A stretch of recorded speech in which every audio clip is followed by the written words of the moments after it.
All right, guys, let's talk about cross product. I know I made you watch some videos on Khan Academy, but I figure some of the properties of cross product would be useful. So we got some things we know about cross products, or here's some stuff like some pre-cross product stuff, just vector stuff. Quick reminder, u plus v equals u1 plus v1, u2 plus v2, u3 plus v3. By the way, as I go through this, I'd kind of like you to, I'll post these fill in the blank notes, and I'd like you to fill them in as you go and think about it. So yeah, kind of makes sense. We add our x components, our y components, and our z components if we add two vectors. Yeah, it works out pretty good. If you multiply a vector by a constant, that constant just multiplies the x component, the y component, and the z component, which if you think about it for a bit, makes sense. If you double the length of a vector, you will double the x, you will double the y, and you will double the z. And we did all this dot product stuff last week and before, maybe before. So right here, remember, it's just the x components multiplied together plus the y components multiplied together plus the z components multiplied together. And it's useful for physics because it's equal to the length of u times the length of v times cosine of the angle between them. There's this projection thing, which is a little intense looking, I will give you. Basically, this is trying to get the length of u in the direction of v. Kind of the, basically the component of u in the direction of v, so sort of the length of it cos theta, but also in the same direction. Because if we just have the length of u times cos theta, that's not a vector, that's like a magnitude. So you want that in the direction of v. So doing this junk, this little bit in the brackets here, that gets you the length of u times cos theta, kind of your scaling factor. Because u dot v is equal to the length of u times the length of v times cos theta. So here we have the length of u times the length of v times cos theta. We divide by the length of v, and then we just got the length of u times cos theta. So it's this is the magnitude, how much of u is in the direction of v. So if you're doing force times distance, this would be kind of like how much force you have in the direction of the displacement kind of thing. Whereas this just basically is a unit vector, a vector of length 1 in the direction of v. So once we have the magnitude, we can multiply it by this length 1 vector in the direction of v, and then we have something with the correct magnitude and the correct direction. So that's just it. So this has direction, this is just a scaling factor, the magnitude. Hopefully that made sense. All right, there's a couple practice questions. Oh no, hold on. Here's a definition of cross product. By the way I do cross product is a touch different than most people. Most people have the middle one being different than the other two, but the way I think of vectors, I think of them as, instead of it being a line like x, y, z, I think of it as a circle. So it's kind of like x, y, z kind of thing. And so for the middle, I just think, like, you know how you kind of do, for the I, you do the top left times bottom right minus top right times bottom left.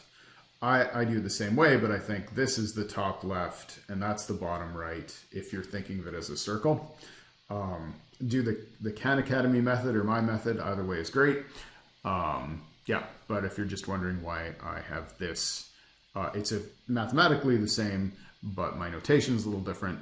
It's just the way I think about it, and you don't have to think about it the same way, whatever you want. All right, so yeah, you just basically go through. By the way, this is sort of the cross product is equal to the 3D determinant, something you will do lots of once you get into linear algebra, of basically setting this up. Like we got the unit vector in direction in the x direction, unit director in the y direction, and unit director in the z direction. and then the magnitudes of the various things. So if you do what's called the determinant, it all works out nicely. Anyway, this is the way I learned to set it up, so it's just there. All right, some things about dot product. Unlike the dot product, the cross product is not commutative. So U cross V is not V cross U. It's anti-commutative, in fact. So U cross V is the opposite of V cross U. It's the negative. It's the same vector flipped in the opposite direction. So if you just negative sign each of the components, you have the vector reversed. It only works for 3 vectors. With dot product, it could be 17. So you could have it's not always spatial vectors. You could have all kinds of vectors. You can still dot product pretty much any length vector you want, but cross product only works for 3 vectors of length 3. It also gives you a vector result, whereas dot product, it was always a scalar. Yeah, which is why we have to go through this extra jump to make it a vector again after we dot product it with that projection business. Anyway, so here's a bunch of examples. Try to do them on your own, but they're here if you want the answer. It should be right. Anyway, so just basically your same method, this times this minus that times that to get your x component, this times that minus this times that to get your y component, and for your z component, this times that minus this times that. Put it all together, you get a vector with 5 in the x, 2 in the y, and -4 in the z direction. And then something pretty interesting happens here. I mean, U cross V was 5, 2, -4, but if you do V cross U, you end up with -5, -2, and 4. So works pretty well. Anti-commutative goodness. And then another interesting thing, I mean, if you think about your formula, it totally makes sense. But if you do a vector crossed with itself, you end up with a 0 vector, because basically, you know how you do something times something minus something times something? They will always be the same with this particular algorithm for coming up with cross product. So it makes sense that it will always be the 0 vector. So another big thing, here's a bunch of properties of cross product. Here's kind of the big one for our purposes. We're used to doing or we will be used to doing it once we do a lot of electromagnetism.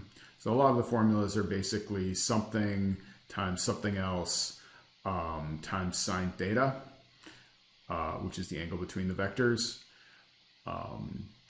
And a lot of other stuff in electromagnetism, you've got something in one direction, something in another direction that is not parallel, gives you a vector in the third direction, sort of perpendicular to both. That's a big one.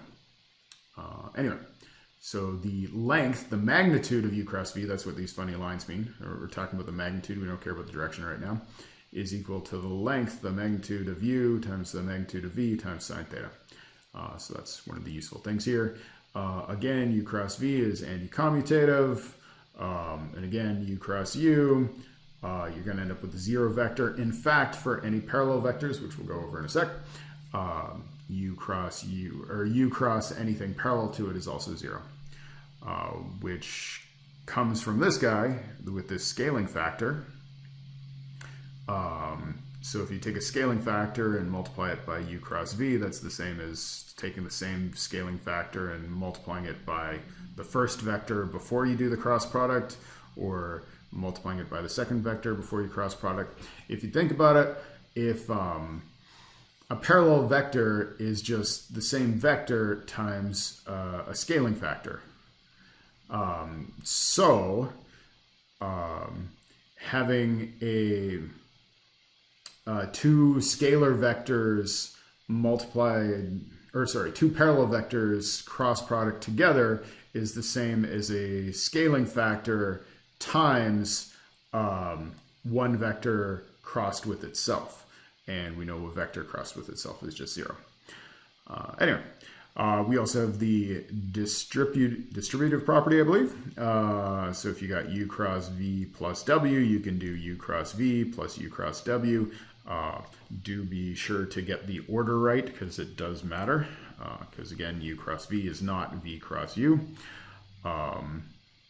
If you cross anything with 0 vector, it's going to be 0, because if you think the algorithm, every term in it will be multiplied by 0, so it's going to be nothing. An interesting one here, u dot v cross w is the same as u cross v dot w. I'm not going to prove this one. You can pretty easily come up with that the magnitudes will be the same. It's actually not terrible to do entirely anyway. Because if you think about it, the magnitude of v cross w is the length of v times the length of w times sine theta. And then if you dot it, it would be times the length of u times cos theta. Anyway, this again will be the length of u, length of v, length of w times cos theta times sine theta, no matter what you're going for. So anyway, and then if we get into geometric properties of the cross product, right here, u cross v is always orthogonal to both u and v. If you got u and v defining a plane, I should probably go over that a little. If you've got two vectors and they're not parallel, they define a plane in 2D or a plane in 3D space.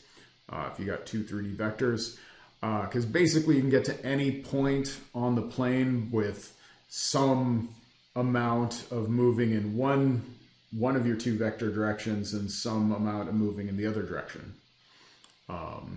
Think of them as like axes.